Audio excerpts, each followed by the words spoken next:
it's my pleasure to introduce our next speaker, and our next speaker will be Roy Gillis. So Roy, I'm going to switch out and put some material up there that you sent us so that you can begin visiting with the folks right now. Roy, are you with us? I am with you, Ray. Roy, it's a pleasure to have you with us today, and looking forward to your presentation. So Roy, let me call up your screen here. Got a little bit of background noise. Sorry for that background noise, folks. All right, Roy, take it away. From the very beginning, we here in Tennessee have recognized that the local working group could be a very beneficial program all across the country and across this state.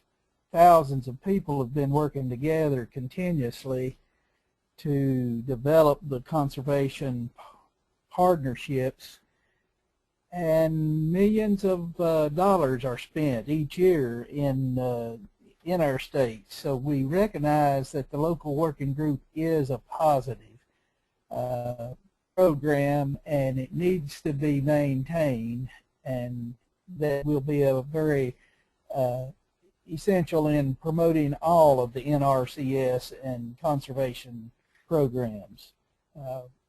Last year in 2013, we pulled in $44 million into the state of Tennessee for all the different programs, and it's big business. It's a lot of effort to get these monies distributed appropriately and correctly across the state. With the expansion of the local working groups to include the non-government entities and the removal of the Advisory Committee Act is one of the benefits that could be further enhanced, we feel like, with our local working groups.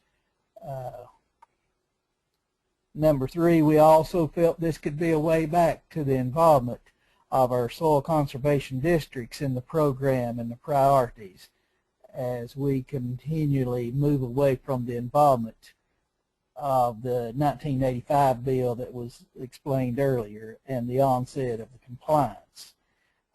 Here in Tennessee, we wish that the local working groups had been a little more active. Some across the state, some of the organizations have not performed their duties and just leave it up to the soil conservationists to determine some of those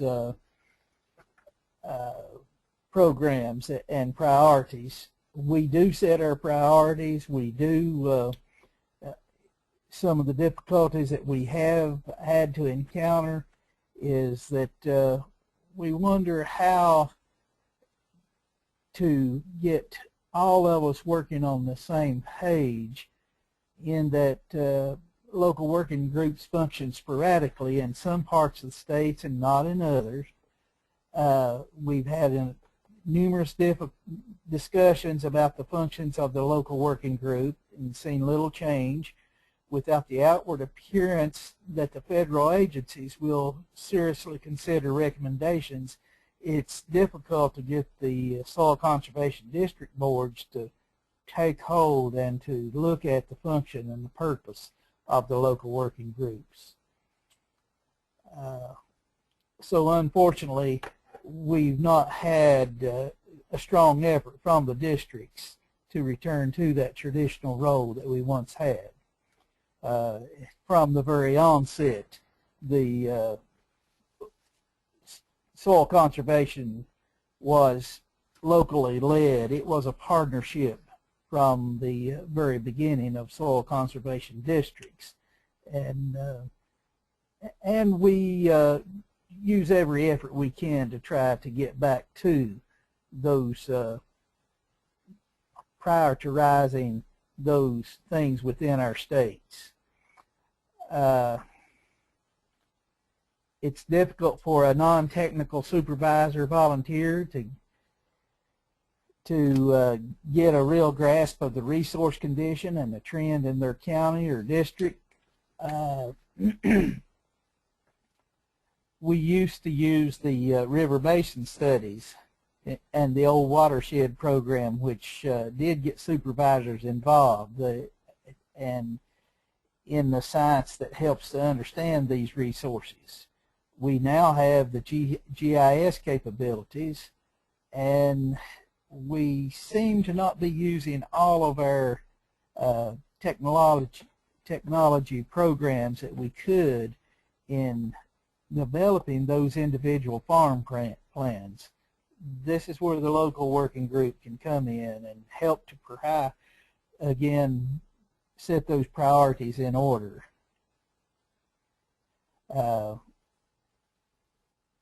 Number 3, timing is everything. The volunteer district boards meet once a month, and as some of the previous presenters have already mentioned, we're given very little time whenever we get the notice that we should have our local working group priorities back to NRCS. So given these pressures, most boards will just tell the DC and determine what was needed, and the local working group just seems to fail. And these processes have to have the support and appreciation of all the parties that are involved. And we know how deadlines are, and sometimes we're our only worst enemies in not preparing and not getting ready. We know that deadlines are coming,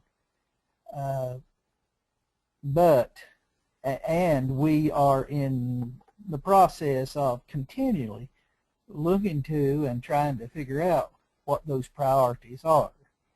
One of the things that our state has been very aggressive on is the soil health program.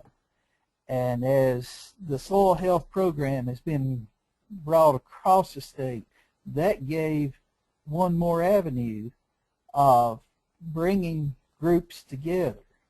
And we just continually find more and more priority placement in those programs that we hope to get in the NRCS partnerships. Back on the plus side, we're attempting to get our districts to see that this period of time that we have to set up the permanent committees in various groups, and hopefully we can come up and have, rather than just having one sporadic meeting, then we can develop 3 different meetings throughout the year. One to seek the input on the priority resource needs. Meeting 2 would be making recommendations to the NRCS, the district folks, and number 3 would be meeting with the review the implementation of the recommendations to determine success or failure of before the programs actually start. And resource conditions and trends continue to be a problem. We're still working on and hope to get better at get better support as the progress picks up. In closing, the local working group is a good idea. It hasn't worked completely for us here in the state of Tennessee yet, but we feel that with input and local knowledge, we can continue to help our communities. And I appreciate the opportunity to participate in this particular program. That's what we're about today. Thank you, Ray. Roy, thank you so much. Also, we appreciate your insight from Tennessee, and I'm sure there's going to be some questions back at you from your insight.